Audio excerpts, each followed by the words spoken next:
On the island of Newfoundland, upon the southwest coast, lies the little town of Virgil, to whom I'll sing this toast. There are so many highlands that lie just off her shore, and when the cold north wind blows, you can hear the billows roar. The people from the village make their living from the sea. They like their independence. It shows that they are free. Some fish in their small boats in the wind, the rain and sleet, while others make their living on the offshore trawler fleet. They've known their share of tragedies down through the years, and when the memories overcome, they show their grief with tears. For they have lost some loved ones to the furies of the seas, for heartaches and heartbreaks are locked in memories. This village has got beauty carved on its rugged shore. 7 miles of pure white sand. Who could ask for more? The mountains and the valleys where the rivers run so fast, and the salmon rise to the sportsman's fly as he makes another cast.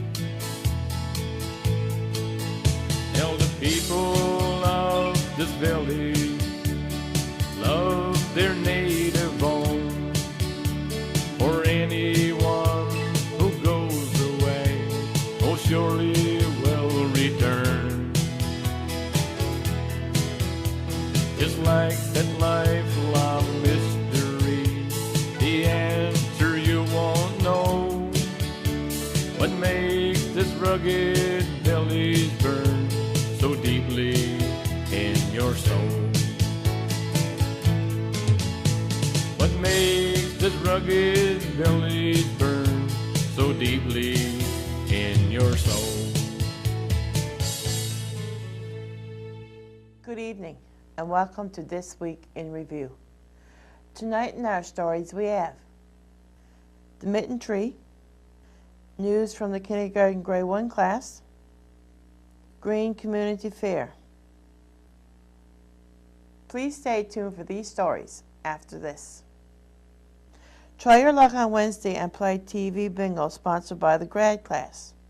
Cards are 6 for $5 and can be bought from any member of the grad class or in most stores around town. On Sunday, the Mitten tree was taken down from the Anglican Church.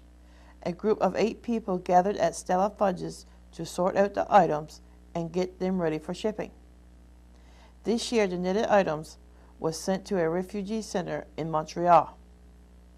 A total of 370 items were collected, which included 188 pairs of socks, 105 pairs of mitts, 6 pairs of gloves, 32 caps, 13 sweaters, 11 scarves, 9 pairs of slippers, 4 cap and mitten set, 2 caps and sweater sets. The Outreach Committee of the Anglican Church, along with the ACW and Altar Guild, would like to say a big thank you to all who donated items. Your continued support is always greatly appreciated. On Monday, Mrs. Penny's kindergarten grade 1 class held a special reading in the library where Megan Kendall read a book about a hydro linesman, and then her father, who works with hydro, was interviewed by the class about what it's like working as a linesman. My dad's job is so important. Hi, my name is Mitten. This is my dad. He works for Mitten and Labrador Hydro. People in Labrador Hydro help always have electricity, so your family can do things like cook meals, keep clothes clothes, and wash dishes. With electricity, you can watch television or use your computer. When it gets dark, electricity is used to turn on the lights inside and inside. Electricity keeps power to our schools, so we can learn great things. Electricity is used to power hospitals in case we get sick. And electricity is used at fire stations in case we need them. My dad told me electricity is dangerous too. You never put anything in an electricity outlet. If you see a broken electricity cord, do not touch something else right away. Stay away from trees that have fallen on power lines. Never plant or climb fences around electricity stations. My dad also said never go near transmission towers. They are dangerous. Stay away from any wires that have fallen from a pole. My dad works in all kinds of weather, so everybody can have electricity. The bravest thing my dad ever did was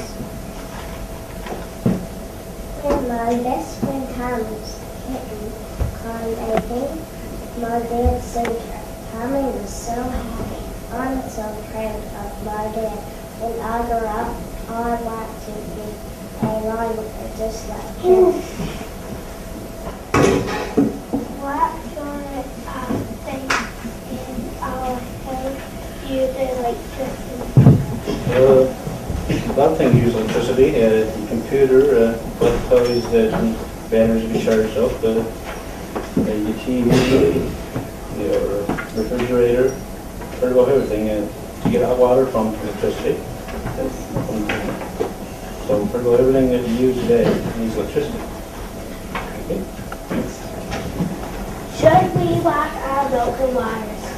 No, it is dangerous because even though they're on the ground, they still could have power through them. So you should report it to a head up or make the call, and if you'll get someone to check it out. So just stay away from it. Okay? Why do you wear special clothes?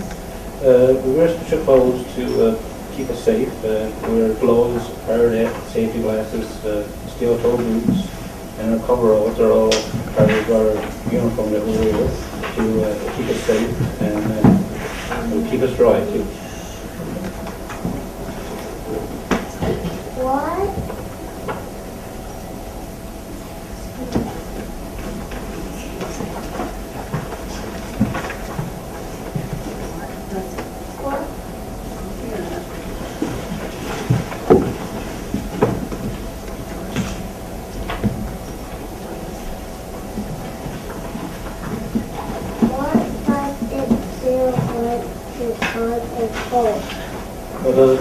Well, yeah.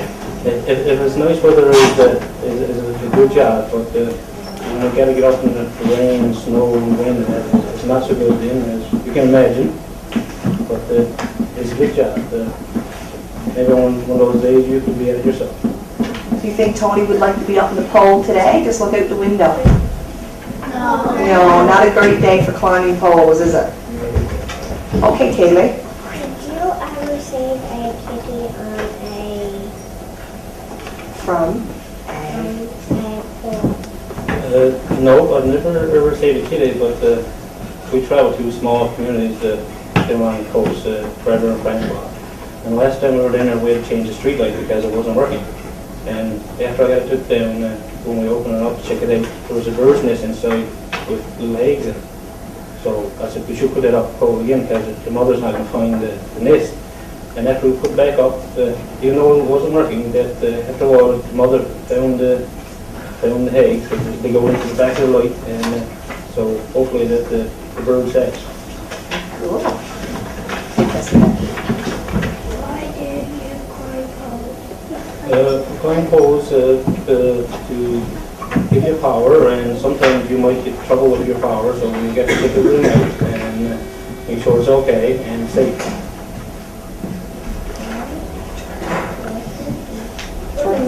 Stand up, sweetie. Can you help her, Daniel? 1, 2,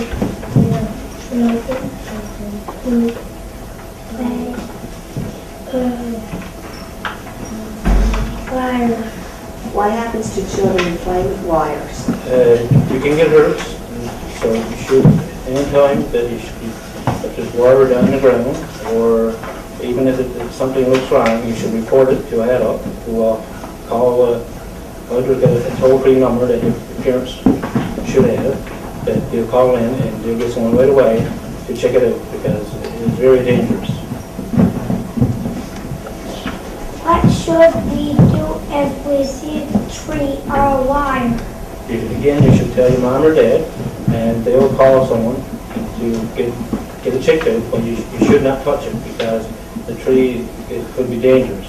So you should get your mom or dad to call someone to check it out, okay? Why should we fly in power stations?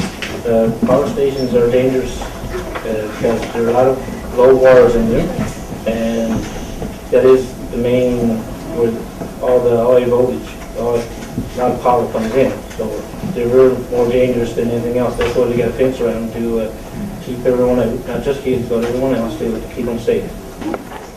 These are gloves we wear. If we get a hole in them, we got to replace them, because it's unsafe to where you could you cut your fingers or anything at all with anything that it's if you get a hole in them or anything. So we always got to keep them in good condition. And we always put our initials or something on, because you don't want no one else wearing your clothes, because for personal safety and everything else. This is the hairnet. Everything about safety, you got to think safety first, which is when we go to do a job, we've got a protocol, 5 by 5. You got to step back and size up the job before you do it, and take 5 minutes and see anything unsafe. So that's part of our program. And of course, your hose, you got to protect them. And you get a darker, a bit dirty, but they're a dark pair for on nice days, and we get the yellow ones, and we get the clear ones too for when it's not so nice outdoors. But we got to wear our safety glasses all the time. As soon as we get out of the truck, we got to wear our safety glasses. Anything we do, they wants to keep us safe.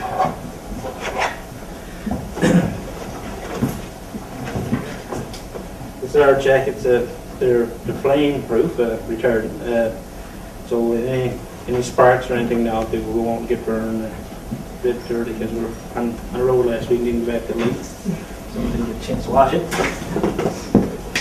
Well, cover just the pants again as a 2-piece suit. Wouldn't be washed, but any time that we're not wearing this stuff, and we got a blue jacket, and everything now is going orange, but we still got some blue stuff. We got to wear our pits, because to be seen, and it's at night is reflective, so it'll shine up the lights and that. So this here's the good stuff. This is what we wear to climb the poles. But this is our harness. Put this on. Most time now we get a truck with a bucket on it. It's nice to use that, but when we can't get near the pole, we've got to put all this on.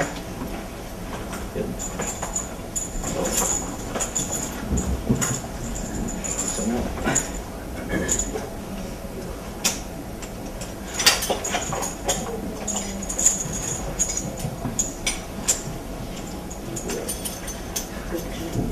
Deal on the belt saw. Here is the belt we use to go around a pole. on that side, and you put it around the pole, and of course there's another strap inside. You shoot this on, the pole's in there, so if you slip, those things there will keep you from falling. We gotta have a belt on off, and if we move up above the telephone wires or even clothesline, we're not allowed just to take the belt off. We got to get another one.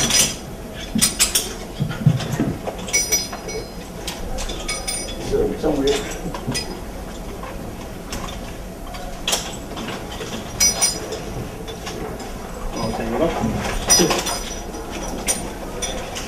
We're gonna put this around the pole and put around the pole before we take our belt out, so if we slip when we're climbing, that we can't fall. So that's good. All good stuff, for sure. I've slipped before, and before we didn't have to use this because it was always new on the new. But it's not a good feeling when you fall, but when you stop, it's hard. We didn't know you were going to climb poles, Megan. And this is what we use for climbing poles. We strap them on our boots.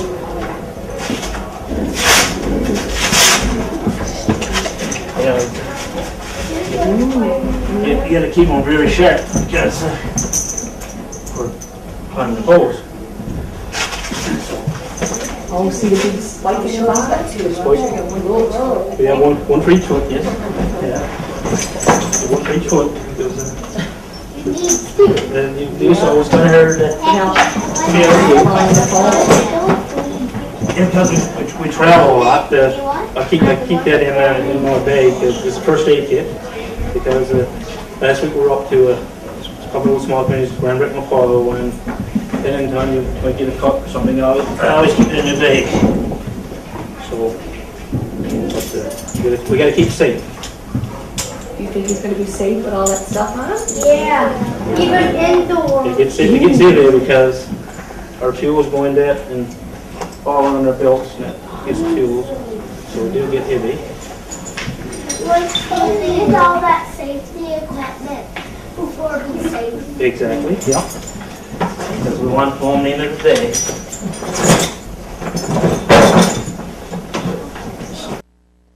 On Friday, a green community fair was held at the community center. It began with a lunch and learn at noon hour. A small group sat around to discuss the implications of pollution and waste on our environment, especially here in town, and how to get people involved in caring for our community. Sam Organ had a small presentation of slides on a climate change impact on Newfoundland and Labrador. When you go through the study, it's kind of looking at the whole concept of climate change and how it's affecting certain areas. So the first one I looked at was terrestrial ecosystem and what are the sensitivities and impacts. And basically what you will see is boundary shifts in regions, but ultimately also in the zones. That may not seem important to you, but it's certainly important if you start looking at the responsibility of those eco-zones later on, the habitat of those zones, if the boundaries are going to be shifting because of climate change effects. You've got your seasonally dependent migration timing patterns, and that's kind of dealing with your birds. That's a picture of a piping plover, which you're probably familiar with in this area. But also, you've got the deer in New Brunswick that are being affected. You've got the moose in Nova Scotia right now that are being affected because they're trying to move north because the temperatures are warming up, and so their patterns are changing. Birds, there are studies being done that birds are among some of the smarter ones, that they are learning how to adapt their time travel to adjust to the weather patterns, but others unfortunately aren't necessarily getting that. So and you have this one, the arrival of invasive species, with all of this new climate change and impacts. And on top of that, you have human land uses compounding impacts. Whether we use the coastal areas for new housing development, wharves, whatever, but it's impacting the whole climate issue. Spring. We know spring is now coming 5 to 6 days earlier than what it used to. That's a proven fact. With regard to coastal zones, and the pictures I've got there, folks, are kind of relevant. They're some of the most, they're not old, they're fairly recent pictures. And coastal zones, what you're going to be faced with because of climate change, there's sea level rise, coastal erosion, more flooding, the number of storms, but more importantly, it's the intensity of the storms that we get now, as opposed to what we used to. And storm surges are being predicted. That's going to become more common, but again, the important thing is it's going to be a much higher level. And that's all going to result in more erosion. The marine ecosystems and fisheries, again, it's the significant surface and near surface ocean temperature changes. The whole sea ice aspect, not so much the sea ice, but the duration of it and the extent to which we get. We don't get as much ice cover anymore. So when you look at erosion, believe it or not, those bays and inlets where you see ice in the wintertime, that's actually helping. But we're getting less ice now, so what's happening is we're getting more erosion as a result. So those things are going to happen. Agriculture at risk from storms, and agriculture, that provides more of a risk than just agriculture itself. So the fact of the matter is as these salmonids escape because of storms, they're predators. And sometimes they certainly outdo our own. So those are some of the changes that are coming in the whole system of what's coming out of the freshwater system and into our ecosystems. That's changing because what's happening is it's affecting the life cycle of such things as crab, soft shell crab.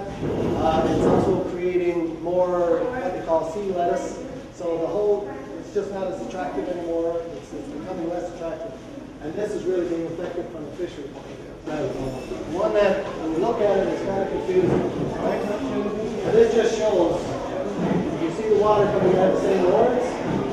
What happens is it comes down, you'll see a little bit gets out, but for the most part it's being pushed this way, and the Labrador current pushes it back, so it continues that vicious cycle. You're getting this little bit of exchange. Really, for the most part, it's becoming more and more of a self-contained unit. During the evening, grades 1 to 6 from Burgeo Academy was there, and June Iscott presented them with a plaque and check for $500 for being the Eco Challenge winners. Thank you for coming out today to OceanNet's Green Community Challenge. And of course, you know me, my name is June Hiscock, and it's a very happy day today that I'm going to be giving a check to Burgeo Academy. Throughout the 2 years that I've been working with OceanNet, Burgeo Academy students have done quite a few projects with me, actually. We've all done an Earth Day festival, and we're hoping to work on another one for next year. And we've gone out and we've cleaned up the beach, and I know a lot of you take part in Camp Starfish in the summer too, and lots of projects. But just this past September, during OceanNet Day, when we went on our nature hike up the sandbanks and cleaned up, your names got put into a drawer. So I have a beautiful award here. It says 2008 EcoChamp Award, Western Region, presented to the students of Burgeo Academy by OceanNet, and a $500 check for your school. I want to thank all of you for every little bit that you do to help our community to be green, and congratulations.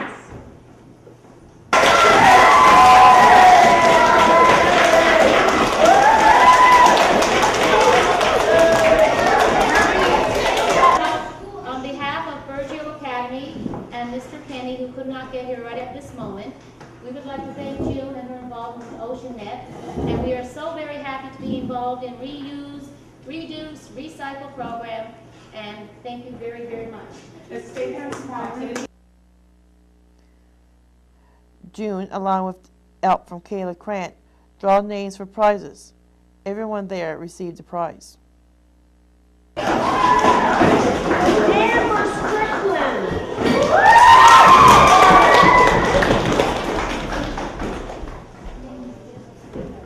Dawson Pink.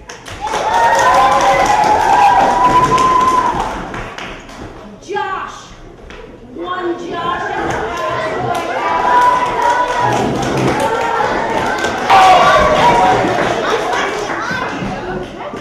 Brittany Strickland.